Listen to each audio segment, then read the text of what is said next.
When discussing the pantheon of iconic guitarists, certain names naturally dominate the conversation: Jimi Hendrix, Eric Clapton, and Jimmy Page among the elite. But for devotees of the Doors, Robby Krieger stands out as the avant-garde talent who defined the atmospheric sound of one of rock's most legendary quartets.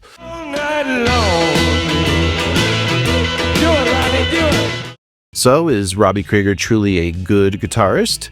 It's vital to remember he was the band's secret weapon, a primary songwriter who penned their most enduring hits, including Light My Fire, Love Me Two Times, and Touch Me. His ability to craft melodies that were simultaneously chart-topping successes and avant-garde art underscores his immense versatility. A hallmark of the Doors' sonic identity is Krieger's highly idiosyncratic approach to the fretboard. While his contemporaries leaned heavily on standard blues rock pentatonics, Krieger arrived with a toolkit of diverse musical disciplines. Before ever touching an electric guitar, he was a student of classical flamenco. Flamenco's complex finger-picking, aggressive rasgueado strumming, and percussive golpe techniques provided him with a unique vocabulary. He integrated these traditional Spanish methods into his work with the Doors, which fundamentally shaped their haunting, non-traditional sound. Tracks like Spanish Caravan serve as a direct homage to this flamenco foundation. Notably, while most rock peers relied on a plectrum or pick, Krieger famously opted for a flesh-to-string fingerstyle approach. This technique, salvaged from his folk and flamenco roots, allowed him to weave independent bass lines and lead melodies at the same time. This choice added a lush, polyphonic texture to the band's recordings, separating them from the standard power chord compositions of the era. And Krieger's playing was further elevated by his sophisticated jazz undertones. The subtle swing rhythms and syncopated accents and improvisational courage found in the Doors' catalog can be traced to his deep appreciation for jazz legends like John Coltrane. This marriage of psychedelic rock and jazz modalities gave the band a cerebral edge that resonated with both counterculture youth and serious aficionados.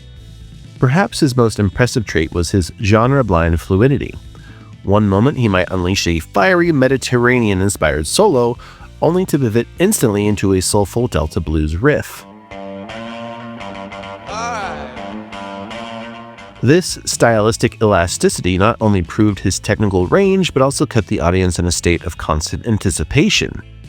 His tenure with the Doors was defined by this restless spirit of exploration and a refusal to settle into a single musical lane. Borrowing from the blues tradition, Krieger adapted the bottleneck slide technique for rock in a way that felt entirely fresh.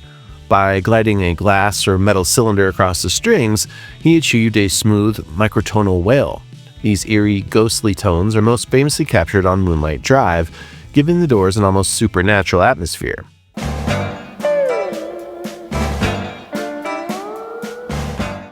Furthermore, as the 1960s embraced Eastern mysticism, Krieger explored Indian classical music.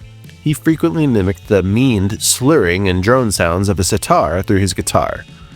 The epic track, The End, provides the best glimpse of these raga-inspired riffs, highlighting his ability to merge disparate cultures into a single song.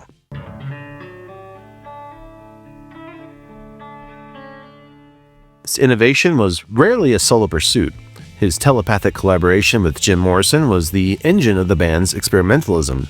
Together, they abandoned conventional structures, feeding off each other's improvisational energy to create music that remains timeless. Krieger also pushed the technical envelope, experimenting with early effects pedals, specialized amplifiers, and unorthodox recording setups. He was a man obsessed with redefining the physical possibilities of his instrument. Ultimately, Robby Krieger's legacy isn't just about technical chops, it's about pioneering a cinematic sound that defied the categories of his time.